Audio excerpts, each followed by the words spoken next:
Вітаю, гэта выданне навіну на Белсаце і я, яго вядоўца Настя Печанькова. У Полацкім раёне знайшлі самалёт часоў Другой сусветнай вайны. На борце была зброя. Мясцовы гарвыканкам склікаў аператыўную нараду з гэтай нагоды. Ваенны самалёт знайшоў мясцовы жыхар і, маўляў, адразу праінфармаваў пра гэта кампетэнтныя органы. Паведамляецца, што цяпер на месцы знаходкі будзе працаваць пошукавы атрад вайсковай часткі 5530. Калі самалёт падымуць, яго вывучэннем зоймуцца гісторыкі. Папярэдні спецыялісты дапускаюць, што знойдзены аб'ект можа быць звязаны з партызанскай аперацыяй «Зорачка». Падчас яе эвакуявалі людзей з акупаваных Трэцім рэйхам тэрыторыю ў падкантрольныя савецкай арміі населеныя пункты. Надзвычайнае здарэнне ў горадні. У выніку прарыву цеплатрасы без цепла засталіся больш за 20 жылых дамоў, некалькі крамаў і дзіцячы садок. Трубаправод прорвала ў мікрараёне Вішнявец на вуліцы Крамко. Адзначаецца, што цяпер там ідуць рамонтныя працы. Аднавіць падачу цяпла абяцаюць да 18 гадзіны. Жыхары Мінску стаяць у заторах. Прычыною стала закрыццё дарожнага мосту ад плошчы Незалежнасці да вуліцы Маскоўскай. Каб своечасова прыбыць у пункт прызначэння, кіроўцам варта пракладваць маршрут, абмінаючы Магілёўскую і Сурожскую вуліцы, а таксама Маяковскага і Клары Цэткін. Дарожны мост да плошчы Незалежнасці закрылі ў гэтую суботу. Яго капітальны рамонт працягнецца да 1 снежня. У Беларусі могуць паўстаць рэлігійныя цэнтры для прадстаўнікоў усіх канфесіяў. З гэткай прапановай выступіў дыктатар Лукашенка. Прыкладам такога цэнтру для праваслаўных вернікаў узурпатар назваў Жыровіцкі манастыр. Маўляў, сёлета там скончыцца рамонт і можна будзе прыстасоўваць будынак да новых мэтаў. Паўстанне рэлігійных цэнтраў, на думку Лукашэнкі, дапаможа ўсім канфесіям у краіне жыць без разладу, у паразуменні і згодзе. Пры гэтым без згадак падзею 2020-го не абышлося. Нас тоже пытались раскачать в 2020 году, и в том числе по религиозным вопросам.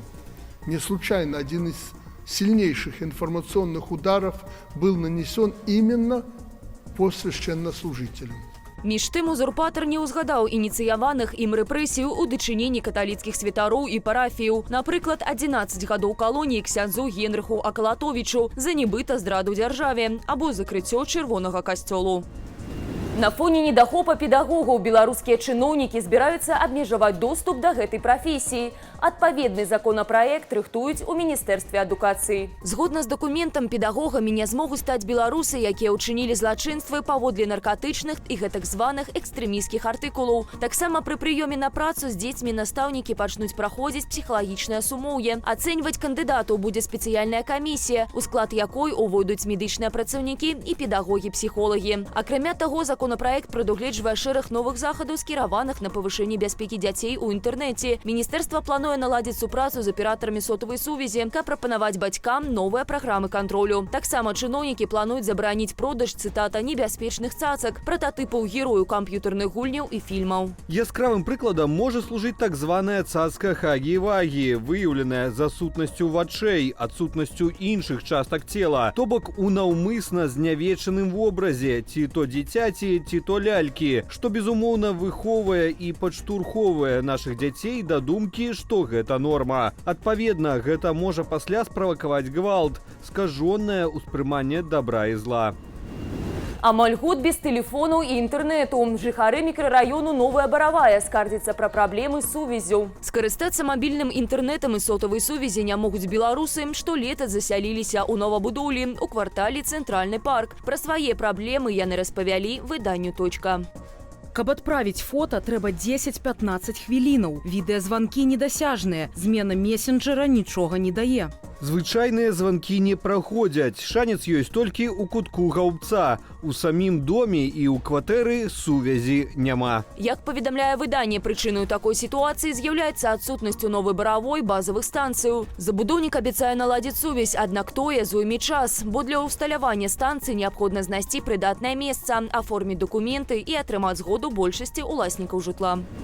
Пагоня са стральбой. У Чэракаўскім раёне працаўнікі ДАІ брутальна спынялі машыну, за стырном якой быў нецвярозы кіроўца. Паводле прэс-службы МУС мужчына разганяўся да 140 км за гадзіну і ствараў пагрозу іншым удзельнікам дарожнага руху. Пасля стрэлаў па колах кіроўцу затрымалі. Ім аказаўся 30гадовы жыхар Магілёва. Адзначаецца, што ў мужчыны не было правоў кіроўцы, а ў крыві знайшлі больш за прамілі алкаголю. У выніку на парушальніка склалі 15 адміністратыўных пратаколаў. Цяпер ён перабывае ў ізалятары часовага ўтрымання. У Хаскі-парку пад Мінскам адбыўся пажар. У вогнішчы загінулі некалькі жывёлінаў. Уладальнікі гадавальнікаў просяць аб дапамозе. Уладальнікі Хаскі-парку размясцілі допіс пра здарэнне ў сваім інстаграм-акаунце. З яго вынікае, што ахвярамі пажару сталі некалькі катоў, якія жылі на тэрыторыі гадавальніку. Астатнія жывёліны, а гэта сабака і коні, ацалелі. Цяпер, напэўна, магу сказаць вам, як нам балюча было сёння. Хоць мы вельмі стараліся, каб вы нават не заўважылі, што мы не спалі ноччу і спрабавалі выратаваць тых, хто ацалеў. Прычынаў пажару гаспадары Хаскі-парку не называюць, аднак адзначаюць, што ў выніку загарання знішчаная стайня. На аднаўленне будынку адкрылі збор. На гэтым я з вами развітваюся. Захвочваю ставіць лайки, каментаваць і дзяліцца нашым выданнем, калі гэта для вас бяспечна. А таксама чытаць Белсат у Тэлеграм, QR-код на вашых экранах. Усяго вам добрага і да сустрэчы.